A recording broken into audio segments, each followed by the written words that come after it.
I am the Tofu Golem. Please enjoy the video. You begin now.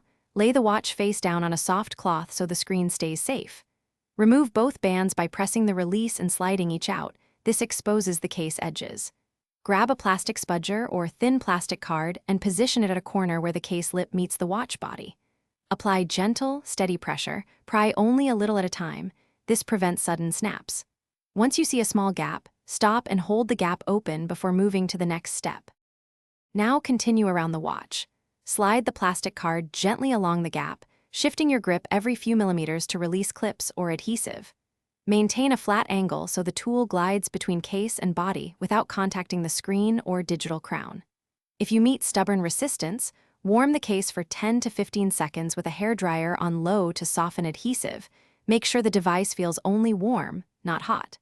Once one side is free, the rest will open. Finish by lifting the case off the watch body gently, starting at the largest gap. Once removed, check edges and sensor areas for adhesive or dirt. Use a microfiber cloth with a small amount of 70% isopropyl to clean residue, taking care not to wet openings. Reinstall bands and test buttons and heart sensor for normal function.